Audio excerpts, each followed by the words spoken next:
Good morning everybody. Saad Fotsing depuis la cour du palais communal de Conseillon. J'ai décidé de faire un métacom pour revenir sur certains commentaires que vous avez faits à la vidéo Anathème au brut qui violente les femmes. À dire la vérité, c'est particulièrement un commentaire qui a beaucoup retenu mon attention, qui m'a poussé justement à faire ce métacom maintenant. Et c'est le commentaire de Mokhtar, un commentaire très intéressant, comme le sont aussi les autres.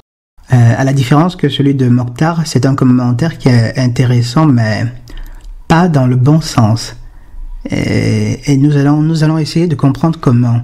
Mais commençons par le plus récent, qui est celui de Abu Hussein.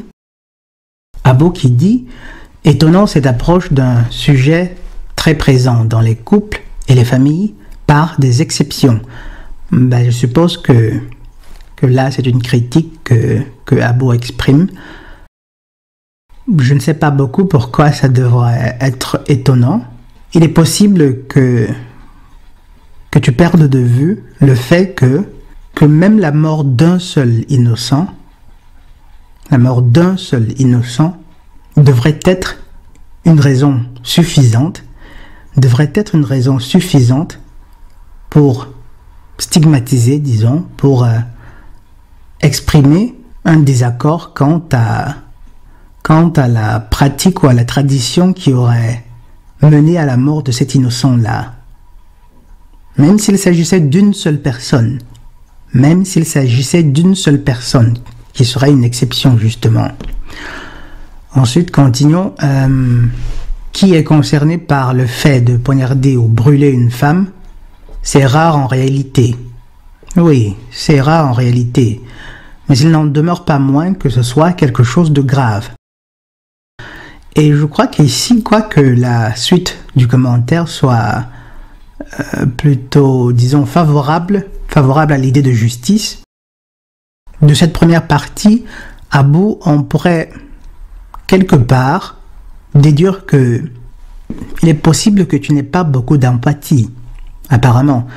Parce qu'en réalité, quelle que soit la victime, qui que soit la personne qui subisse un tel déchaînement de violence, de haine, en réalité, en qualité d'être humain, on a quelque part même le devoir d'éprouver ne serait-ce que de l'empathie. C'est la moindre des choses. À défaut de pouvoir faire quelque chose, à défaut de pouvoir agir afin de prévenir, par exemple, de tels actes de violence, on devrait au moins avoir de l'empathie. On devrait avoir au moins de l'empathie. Et le fait de dire qu'il n'y a même pas 200 féminicides en France, ça rime à quoi exactement?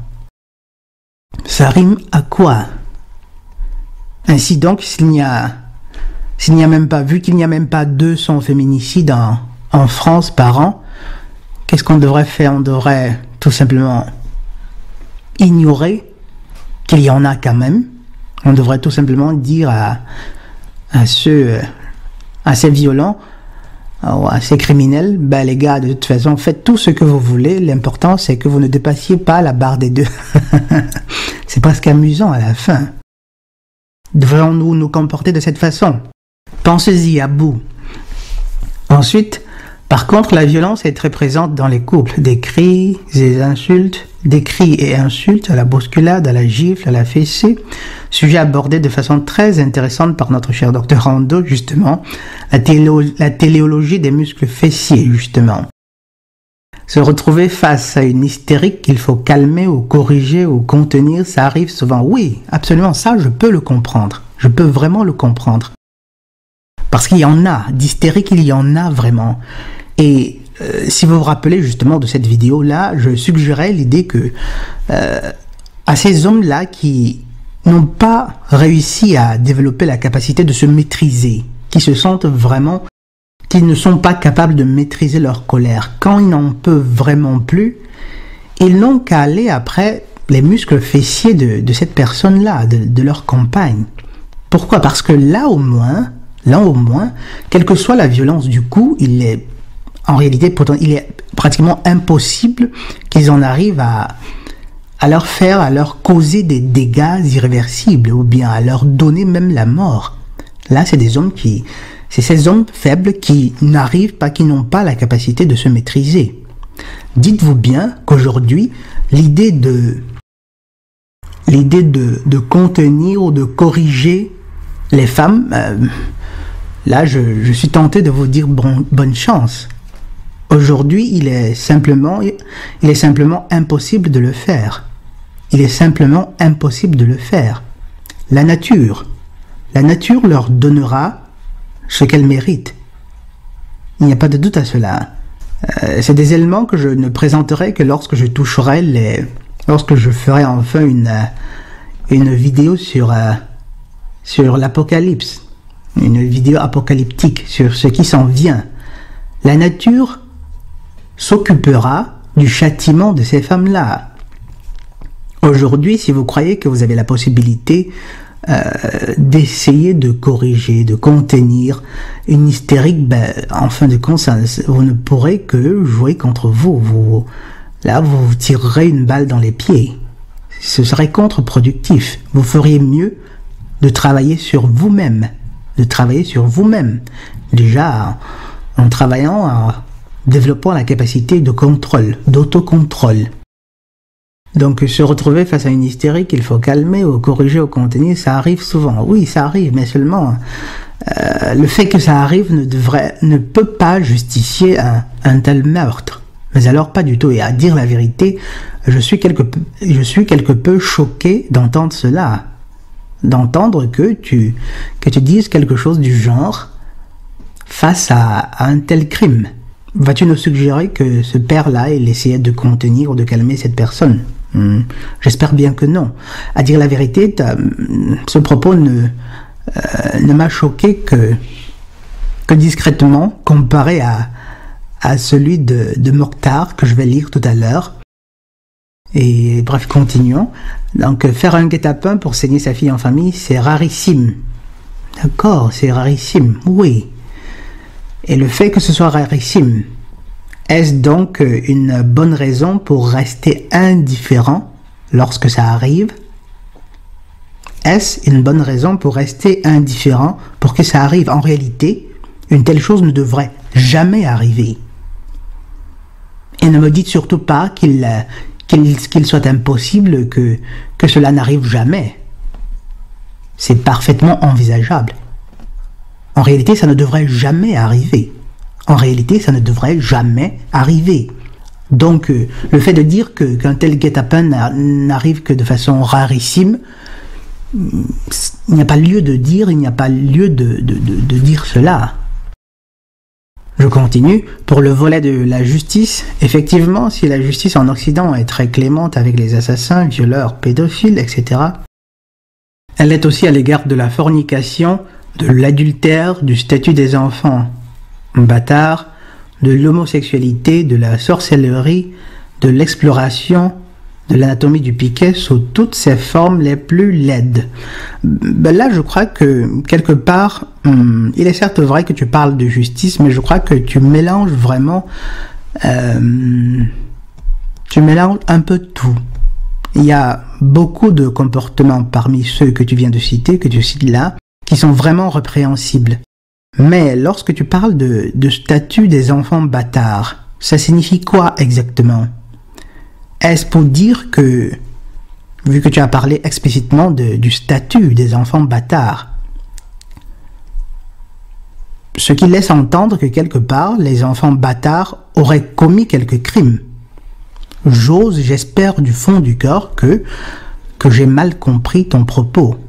Parce que si tu trouves qu'un enfant bâtard a quelque tort, là, c'est problématique. Il n'est pas responsable du choix qu'ont fait ses parents de se comporter de façon irresponsable. Les personnes qui seraient à blâmer ici, ce seraient les parents, c'est-à-dire l'homme et la femme qui ont conçu ainsi un enfant bâtard. Mais il n'y a absolument aucune raison pour laquelle un enfant bâtard devrait être incriminé pour quoi que ce soit. Mais bon, là, disons que je t'accorde volontiers le bénéfice du doute en espérant justement que tu ne considérais pas les bâtards là comme des criminels. Tu ne les mettais pas sur le même pied d'égalité que les criminels. Bref. Et continuons. Si la justice ne punit pas ces crimes, j'ai vraiment l'impression que tu considérais le statut d'enfant bâtard comme un crime. Attention Abou. C'est normal qu'elle ne punisse pas non plus sérieusement ceux qui appliquent une justice parallèle. Pour l'exemple des Pakistanais tueurs, de leur point de vue, ils ont fait une fleur à leur fille. Ah oui, c'est l'ego. C'est l'ego.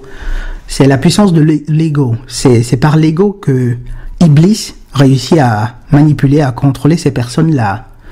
Il y a des individus qui en arrivent justement à croire que qu'en commettant un acte de violence, ils sont en train de faire du bien. Qu'en massacrant de la sorte une jeune personne, ils leur font du bien.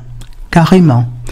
Ça vous dire à quel point justement l'humanité se trouve dans une condition déplorable.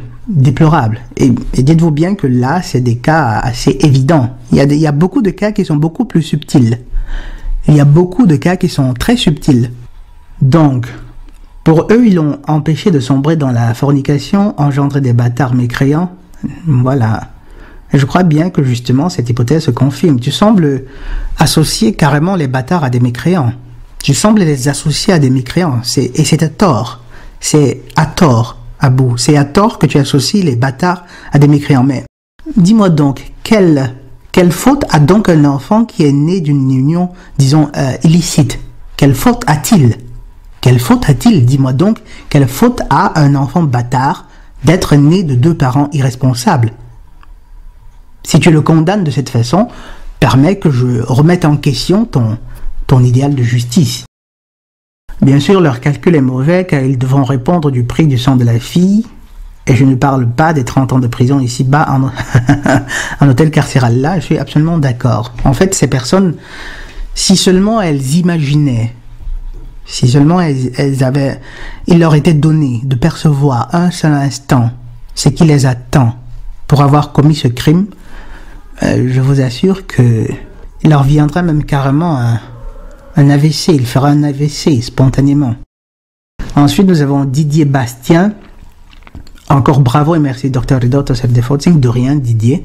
Peu importe l'étiquette, je suis, tu es. Le truc maintenant, c'est de diffuser et encore diffuser au plus grand nombre. Vive l'intelligence éclairée. Merci Didier. Oui, justement, comment dire, il est important, il sera capital justement qu'on y travaille, qu'on fasse écouter justement autant que faire se peut ces vidéos aux personnes, parce que nous vivons justement dans un monde où les personnes croient, les personnes en sont arrivées à croire qu'en réalité la justice n'est qu'un idéal, que la justice n'est qu'un mot, comme s'il était impossible de l'implémenter, de la respecter ou bien même de lutter pour elle. À force de croire que la justice n'est qu'un idéal inatteignable, que la justice n'est qu'un idéal irréalisable, on finit par renoncer à l'idée de lutter pour la justice. Et après le monde devient ce qu'il est aujourd'hui. Et ensuite, le cher commentaire de Mokhtar, justement, dont je parlais à l'introduction. Écoutez donc, en principe, Mactao veut dire men going their own way. Vrai? Donc, on n'a aucune raison, ni même aucune occasion de frapper les femmes, puisqu'on ne leur parle pas et on ne les fréquente pas, en dehors d'un cadre professionnel. Là, par contre, Mokhtar, je crois que c'est une plaisante illusion que de croire que l'humanité réussirait, ou bien les hommes, Mactao réussirait à se passer complètement des gynophores. À se passer complètement des gynophores. Il est très peu probable que cela arrive.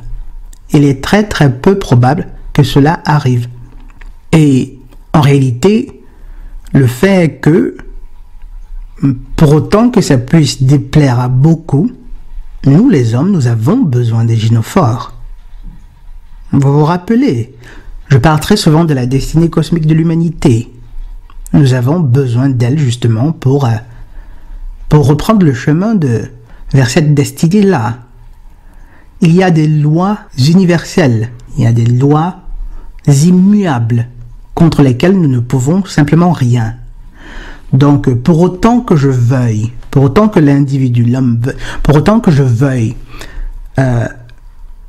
lutter pour me passer complètement, ou bien pour renoncer complètement, mais alors complètement au gynophore, je ne pourrai en réalité y arriver que lorsque la vieillesse m'aura privé, par exemple, de ma fougue, de mon impétuosité sexuelle. C'est seulement à ce moment-là que je pourrais justement me prendre plaisir à une complète, à une totale liberté justement de l'attraction naturelle que nous avons à l'égard des gynophores. Et que d'avoir cette attraction-là, que de la ressentir, n'a rien de mal.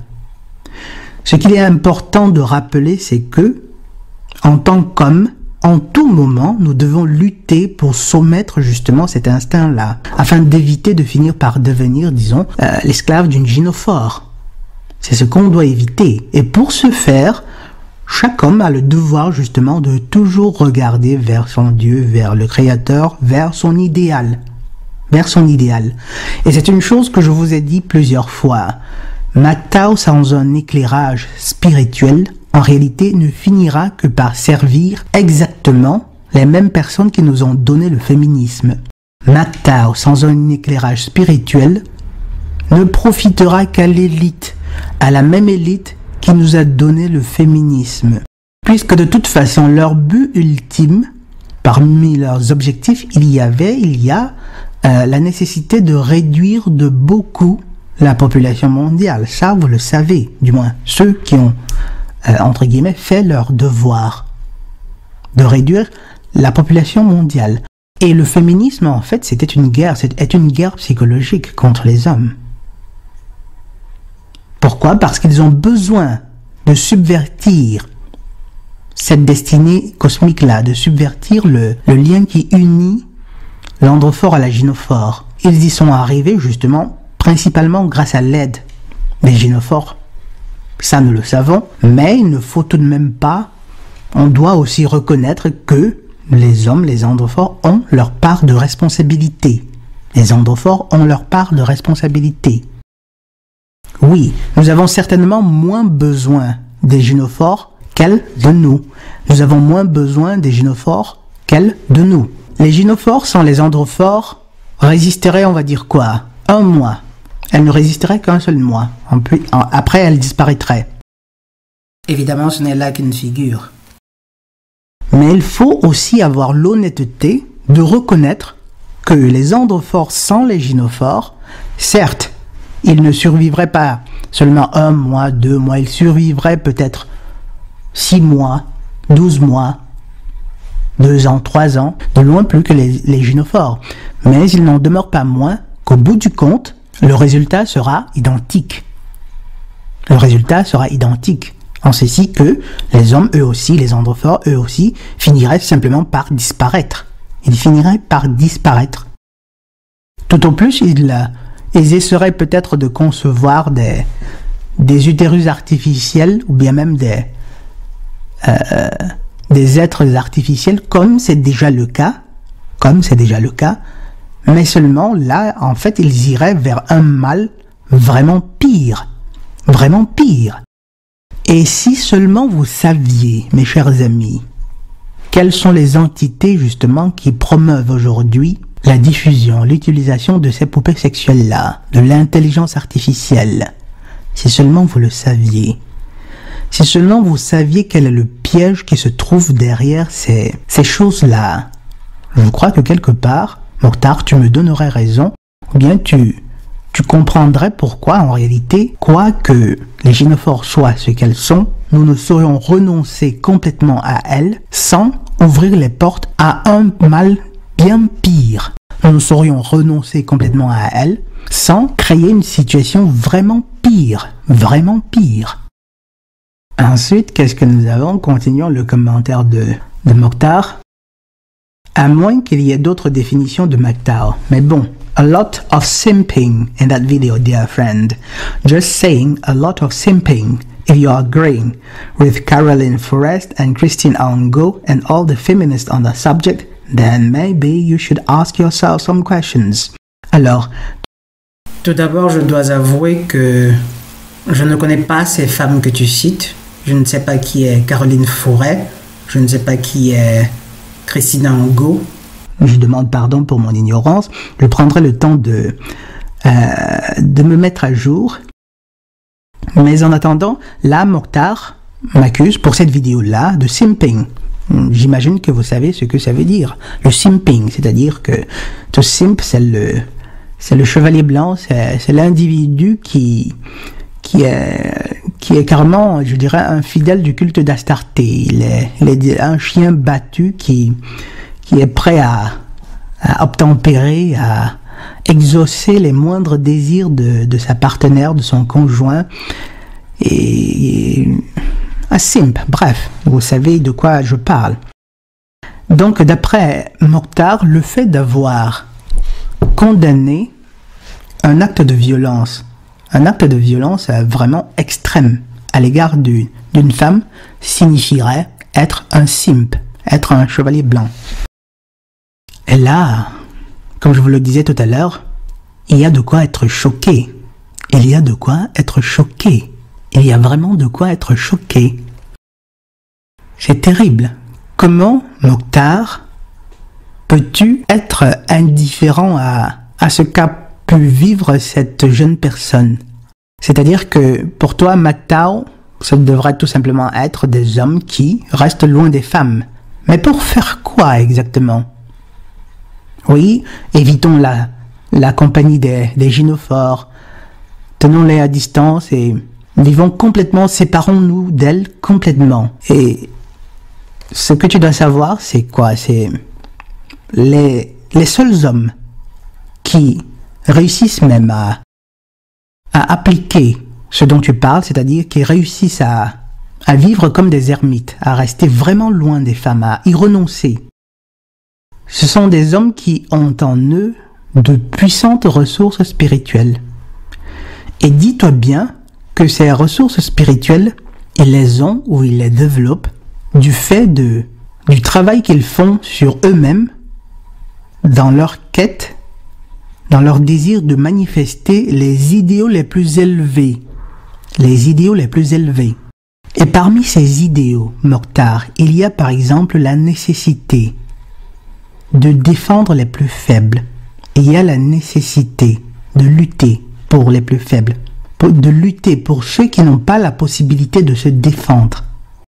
Et si tu trouves justement que défendre une telle femme, c'est faire du simping, trust me, my friend, you're the one who should be asking yourself questions. Trust me, really. Comment peut-on être indifférent à ce qu'a pu vivre cette jeune personne? Elle a été égorgée par son père. Égorgée. Peut-être que, d'après Mokhtar, par exemple, imaginons, prenons un cas de figure. Vous vous promenez dans la rue, vous rencontrez peut-être une féministe notoire que vous connaissez, qui déteste les hommes, et qui le dit même, qui en est fière. Elle prend plaisir à détester les hommes. Vous la trouvez dans une certaine situation où il y a des individus qui s'en prennent à elle et qui sont en train de la violenter, en train de lui asséner des coups, de la brutaliser. Que ferais-tu, Mokhtar? Tu passerais tout simplement en te disant « c'est une féministe, qui a récolté ce qu'elle a semé ». Est-ce donc ce que tu ferais? Si on s'en tient à ton raisonnement, il est probable que c'est ce que tu ferais, à défaut de te joindre à ces personnes violentes, pour asséner toi aussi des coups. Est-ce donc ce que tu ferais? Et si c'est le cas, dis-moi donc, Mokhtar, d'après toi, how would you define this frame of mind? Does it serve good or does it serve evil? What do you think? Vous comprenez donc pourquoi, mes chers amis, il était vraiment crucial que je fisse cette vidéo. Et je vous le répète, MGTOW, sans un éclairage spirituel, ne fera que servir précisément les mêmes personnes, c'est-à-dire Iblis, le Seigneur ténébreux. Ce n'est pas en étant indifférent au fléau de ce monde, c'est-à-dire comme par exemple la violence, ce n'est pas en ignorant les souffrances des plus faibles qu'on résoudra quoi que ce soit. Non, non, non, certainement pas. C'est tout simplement en retrouvant justement notre vrai statut d'homme, notre virilité, qui nous permettra justement de réacquérir un pouvoir vrai. On peut très bien corriger une personne sans avoir besoin de l'égorger. C'est parfaitement possible. Qu'est-ce qu'on fait? On laisse, on est des mactas, on se retire et on laisse le mal continuer son cours. On laisse le mal grandir. Il faut savoir, Mokhtar, que même le choix de ne pas prendre une décision est une décision en soi. Le choix de ne pas prendre de décision est une décision en soi. Et vous savez, il y a cette personne, je ne me rappelle plus qui est ce penseur qui disait que pour que le mal prospère, la seule chose nécessaire, c'est que les hommes de bien ne fassent rien. En ne faisant rien, l'homme de bien devient automatiquement quelqu'un de mal, quelqu'un de mauvais. Donc, pense-y encore, Mokhtar. Ensuite, continuons avec le commentaire de Mokhtar qui se fait un peu plus tragique quelque part. Quant au crime d'honneur, bon, c'est bien gentil, avec en plus les commentaires qui vont s'acharner sur l'islam, comme toujours. Mais c'est le propre de l'humanité, depuis les dizaines de milliers d'années qu'elle a vécu. À Rome, c'était monnaie courante aussi. Tout comme le mariage des filles prépubères, soit dit en passant, autre sujet fétiche des islamophobes. Enfin bref, voilà. Vous écoutez cela, mes chers amis. Mokhtar, lui, dit, c'est bien gentil de penser à ces crimes d'honneur, c'est bien gentil d'en parler. Mais la seule chose qui préoccupe Mokhtar, c'est qu'il y aura des commentaires islamophobes. C'est qu'il y aura des personnes qui vont s'en prendre à l'islam. C'est terrible. C'est vraiment terrible. C'est choquant. C'est-à-dire, en face d'une telle tragédie, en face de ce qu'a pu vivre cette jeune fille, cette jeune gynophore, la seule chose à laquelle Mokhtar pense, c'est qu'il y a des personnes qui vont porter des critiques à l'islam. Déjà, il faut remarquer que dans la vidéo en soi, c'est à peine si je me suis référé, si j'ai parlé de l'islam. Que je me souvienne, je crois ne l'avoir pas fait. Mais même si je l'ai fait, c'est à peine. Et pour la simple raison que toutes les femmes qui subissent de telles violences devraient pouvoir avoir justice. On devrait pouvoir critiquer les hommes qui font subir aux femmes de telles violences, quels qu'ils soient musulmans, qu'ils soient chrétiens, catholiques ou n'importe quoi. Tu ne crois de même pas que ce sont seulement les musulmans qui commettent de tels actes de violence. Bon, mais tel n'est même pas le sujet du Metacom. Comment, Mokhtar, là je t'assure que je suis vraiment curieux et je voudrais bien découvrir quelle est ta réponse. Comment réussis-tu à ne pas avoir de l'empathie à l'égard de cette personne?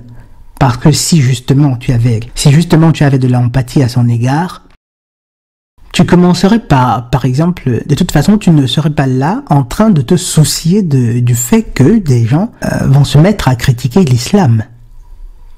Tu ne penserais pas à ça. Tu serais scandalisé comme toutes ces autres personnes justement qui ont exprimé justement leur ahurissement dans d'autres commentaires. Comment fais-tu pour être indifférent? Mokhtar, il dit, crime d'honneur, c'est bien gentil, c'est rien, ça arrive, vous savez, Dr. Rando. Il y a des jeunes filles qui vivent dans la débauche. Il faut qu'on y fasse quelque chose. En fait, c'est une jeune fille qu'on a égorgée. Oui, ça peut arriver. Ça a toujours été comme ça. Par le passé, même dans la Rome antique, il y avait des femmes qui se faisaient égorger. Ce n'est pas parce qu'un phénomène, ce n'est pas parce que certains crimes ont toujours existé qu'on devrait être indifférent au fait qu'ils continuent d'exister. Ce n'est pas parce que même dans la Rome antique, il y avait de tels actes de violence qu'aujourd'hui encore, on devrait les tolérer. Ben, il y a le monsieur là, il a égorgé sa fille, bah, ça a toujours existé, bah, ça a toujours été comme ça. Et on se tait. C'est terrible. C'est vraiment terrible. Ça a toujours été le propre de l'humanité, dit Mokhtar. Tout comme le mariage des filles prépubères, soit dit en passant, autre sujet fétiche des islamophobes. Des islamophobes. Non mais, tu ne crois tout de même pas que tous les hommes qui décident par exemple d'épouser des filles prépubères sont des musulmans? Ce ne sont pas que des musulmans qui le font. Enfin bref, là je continue le commentaire. Je pense que c'est facile de juger des comportements en ayant pété. Voilà, Mokhtar s'adresse probablement au commentaire d'Anonyme, le commentaire d'Anonyme qui était plutôt quelque chose de très sensé en réalité. Bon, mais continuons. Et il dit: je pense que c'est facile de juger des comportements en ayant pété dans la soie toute sa médiocre vie et en postant des commentaires depuis le confort de son canapé sur son ordinateur ou son smartphone. Ben là, cette dernière phrase dans laquelle Mokhtar s'en prend quelque part un peu à Anonyme, je crois, c'était Anonyme. Anonyme a mentionné, disons, l'islam. Vous pourrez lire les commentaires. Et la chose a particulièrement gêné Mokhtar, on va dire ça comme ça. Mais ça reste terrible, ça reste ahurissant, ça reste... je suis perplexe de voir que la seule chose qui préoccupe Mokhtar, c'est qu'on ait mentionné l'islam, c'est que qu'un tel épisode puisse être une excuse pour, disons, les islamophobes pour s'attaquer à l'islam. Donc, est-il seulement possible que cette tragédie, que la souffrance qu'a connue cette fille-là, est-il seulement possible qu'elle te laisse si indifférent que ça? Est-il seulement possible? Alors, il y a de quoi se poser des questions. Là, comme tu disais, si tu restes loin des femmes, si tu vis une vie d'ermite, en tant que Mokhtar cohérent, disons ça comme ça, suivant tes propos bien entendu, en tant que Mokhtar cohérent, si tu restes loin des femmes, et si tu ne travailles pas sur toi-même pour t'améliorer d'un point de vue spirituel, ce qui signifie d'un point de vue intellectuel et moral, si tu ne le fais pas, alors je t'assure que en réalité, ce sera l'abysse. Ce sera l'abysse. Parce qu'il est très clair de ce commentaire que là, tu condamnes carrément du bout des lèvres le crime de cet homme. Du bout des lèvres. C'est-à-dire que si on devait élire Mokhtar juge, c'est-à-dire lui donner le pouvoir justement de trancher, de décider ce qu'il en serait de ce crime. Mokhtar, qu'est-ce qu'il dirait? Ben, vous savez, il y a des jeunes filles qui vivent dans la débauche. Et mais qu'est-ce qu'on fait donc de cet homme qui a tué sa fille? Ben, c'est arrivé, ça a toujours été comme ça. Peut-être que, bon, il était un peu fâché.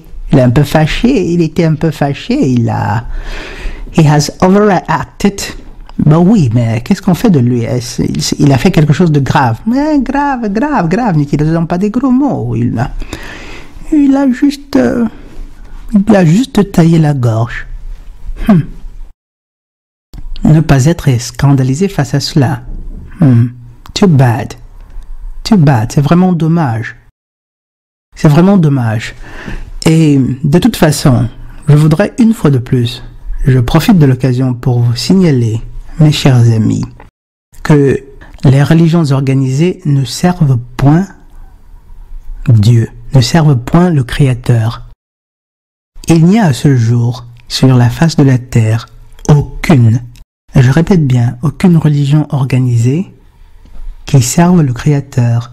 C'est-à-dire que le facteur premier, cet idéal de justice, je ne voudrais même pas parler d'idéal, parce qu'en parlant d'idéal, on a toujours l'impression qu'il s'agit de quelque chose qui est d'irréalisable. Je parle de ce Dieu d'amour et de justice, d'amour, de justice et d'équité. Tant que vous serez là à essayer de défendre les religions, de défendre vos traditions, ne vous en faites pas. Vous serez toujours de très bons instruments dociles aux mains d'Iblis, aux mains du Seigneur ténébreux.